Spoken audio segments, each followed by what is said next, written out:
Assalamu alaikum wa rahmatullahi wa barakatuh, mes chers frères et sœurs. Aujourd'hui, je vous invite à plonger dans un mystère que peu osent aborder. Une vérité voilée, silencieuse, profonde. Celle qui entoure les souffrances du Mahdi, ce personnage promis à une mission titanesque. Mais si l'on vous disait que, bien avant son apparition, il souffre déjà, qu'il porte en lui une douleur invisible, connue seulement d'Allah et révélée à certains cœurs éclairés. Ce que nous allons évoquer aujourd'hui n'est pas un récit classique de triomphe, de conquête ou de gloire. C'est l'histoire d'un homme choisi, préparé, mais aussi éprouvé dans sa chair et dans son âme. Un homme que l'on imagine souvent comme fort et conquérant, alors qu'en réalité, sa force naît d'une épreuve intime. Une maladie secrète, une douleur constante, une solitude écrasante. Des savants comme Ibn Arabi ont laissé entrevoir des signes, des visions, des intuitions profondes. Selon eux, le Mahdi n'émergera pas comme un guerrier intact, mais comme un homme brisé, renforcé par l'épreuve. Et si cette maladie dont il souffre n'était pas un obstacle, mais le signe même de son élection divine? Aujourd'hui, il ne s'agit pas seulement de parler du Mahdi comme d'un futur dirigeant. Il s'agit de découvrir l'homme, celui que Dieu prépare dans le secret, loin des regards, dans la douleur, dans le silence, et dont la guérison pourrait bien être liée à celle de toute la Oumma. Frères et sœurs, êtes-vous prêts à entendre ce que peu osent dire? Êtes-vous prêts à voir le Mahdi, non pas comme un mythe, mais comme un cœur qui saigne pour nous? Lorsque l'on explore les textes spirituels les plus profonds, on découvre que le Mahdi n'est pas seulement un leader politique ou religieux, mais un être façonné par des souffrances invisibles.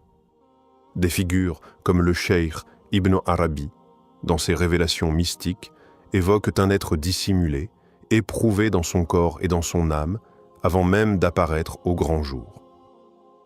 Dans ses écrits, Ibn Arabi ne décrit pas le Mahdi comme un homme sans faille, mais comme un serviteur brisé et humble, portant en lui le poids d'un immense secret.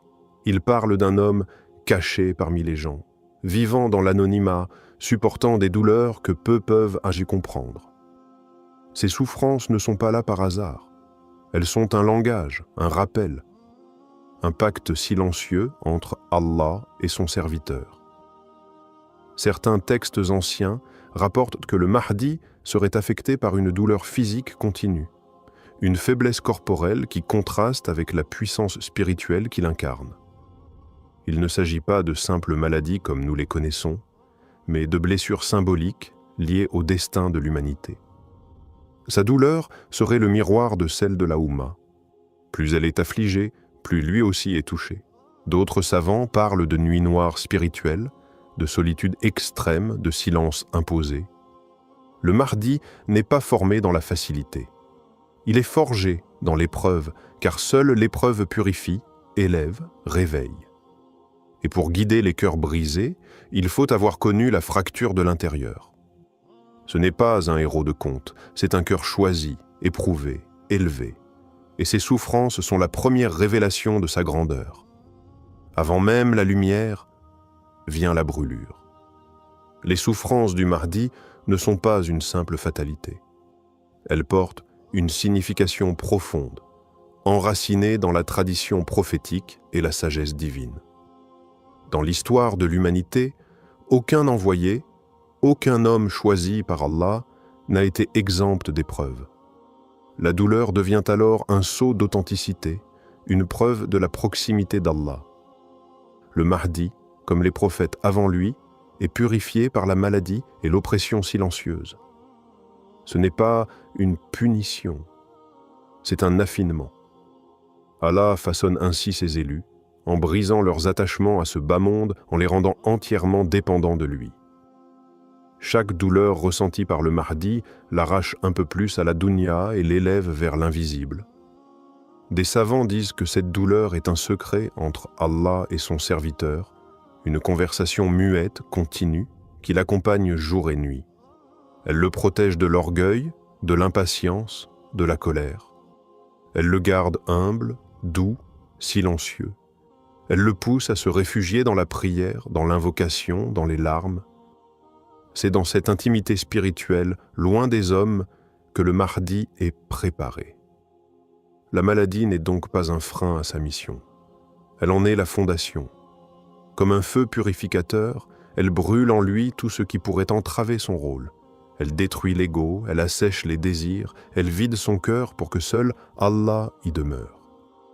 Et lorsqu'il sortira, il ne sera pas un homme fort par ses muscles, mais un homme fortifié par la douleur, lucide, doux et redoutable. Car sa souffrance, loin de l'affaiblir, l'a transformé en miroir limpide de la volonté divine. L'un des aspects les plus marquants du parcours du Mahdi, tel que décrit par plusieurs savants spirituels, est son isolement profond et volontaire, imposé par Allah. Cet isolement n'est pas une fuite. C'est un ordre divin, une nécessité pour forger un être capable de supporter la lumière et le poids d'une mission planétaire. Comme Moussa a été retiré du peuple pendant 40 nuits, comme le prophète Muhammad a été isolé dans la grotte de Hira, le Mahdi est tenu à l'écart, loin du tumulte, loin des regards. Cet isolement est dit marqué par le silence, la solitude, la douleur physique et la réflexion intense. Il vit parmi les hommes, mais il est comme invisible. Allah l'a caché, non par peur, mais par sagesse. Il ne doit pas être contaminé par les passions de ce monde. Chaque jour, il observe, il pleure, il patiente. Son cœur est brisé 1000 fois par ce qu'il voit, l'injustice, la décadence morale, la confusion dans la Oumma. Mais cet isolement n'est pas un abandon, c'est l'école secrète d'Allah. Loin des applaudissements et des louanges, c'est là qu'il apprend la vraie reliance. Il découvre la force du tawakkul, l'endurance, la douceur face à la douleur. Ce silence qui pourrait tuer un autre homme renforce le Mahdi. Il n'a pas besoin de paraître, il a besoin d'être. Et Allah le prépare dans le mystère, comme on façonne une lame dans l'obscurité avant de l'exposer à la lumière. C'est dans ce vide apparent que la grandeur du Mahdi prend forme, doucement, mais inévitablement.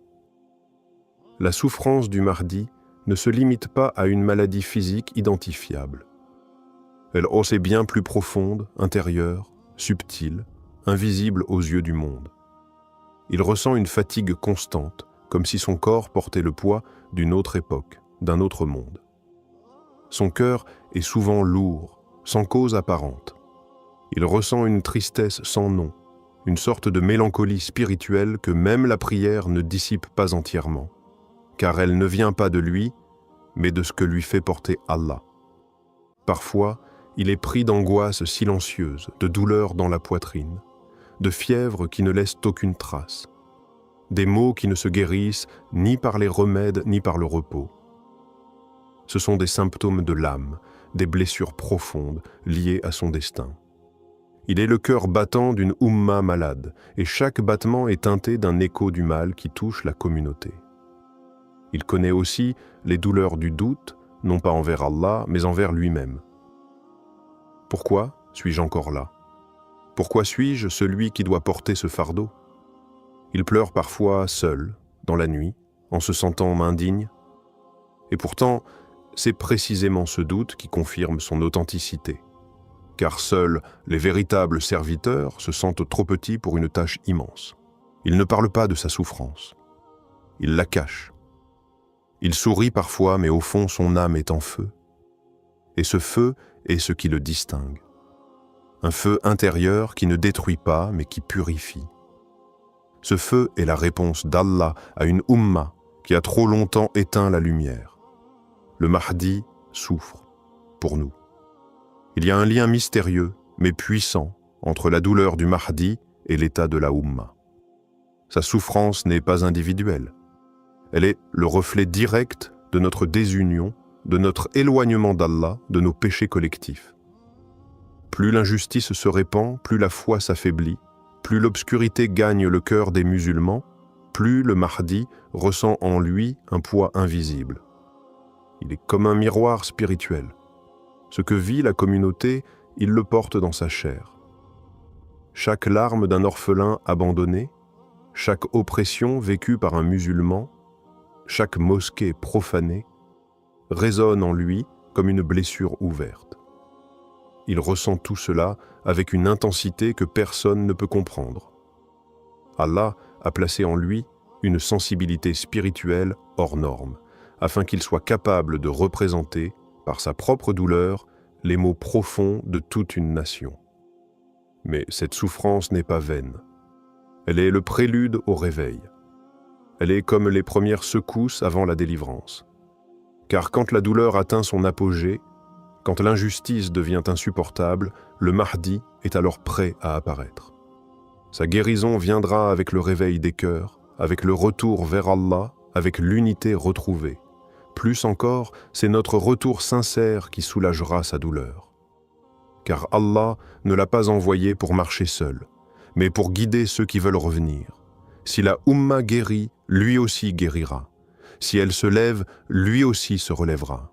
Son mal est notre miroir, et sa lumière, Inch'Allah, viendra de notre Tauba. Frères et sœurs, il est temps d'ouvrir les yeux. Le Mahdi ne viendra pas comme un héros de fiction, fort, inébranlable, célébré dès son arrivée. Non. Il surgira blessé, silencieux, marqué par les années d'attente et de douleur. Il sera celui qui a pleuré pour nous avant même qu'on pense à lui. Et si nous ne réalisons pas cela maintenant, nous risquons de ne pas le reconnaître quand il apparaîtra. Il est celui dont la souffrance nous accuse. Car tant que nous restons divisés, tant que nous vivons loin d'Allah, tant que l'injustice règne parmi nous, il ne peut pas être soulagé. Il est comme suspendu dans le temps, attendant que la Oumma réponde à l'appel divin. Il n'est pas en pause, il est en préparation. Et chaque jour qui passe sans réforme est une journée de plus où il endure pour nous. Il ne cherche ni gloire ni pouvoir. Ce qu'il veut, c'est une communauté debout, une nation réconciliée avec son Créateur, des cœurs vivants qui ne suivent que la vérité. Mais cette vision ne se réalisera pas par magie. Elle commence avec chacun d'entre nous, car notre changement, aussi petit soit-il, soulage un peu de son fardeau. Frères et sœurs, le Mahdi n'est pas un mythe. Il est réel. Et il souffre peut-être en ce moment, quelque part, dans le silence, attendant qu'Allah lui dise « Sors ». Mais avant ce moment, posons-nous cette question sincère. Sommes-nous prêts à le suivre? Ou serons-nous ceux qui l'ignoreront, trop occupés par ce bas monde? Ne le laissons pas porter seul la douleur du monde. Réveillons-nous, relevons-nous, revenons à Allah. Car c'est en guérissant notre propre cœur que nous hâterons par sa permission la guérison du sien.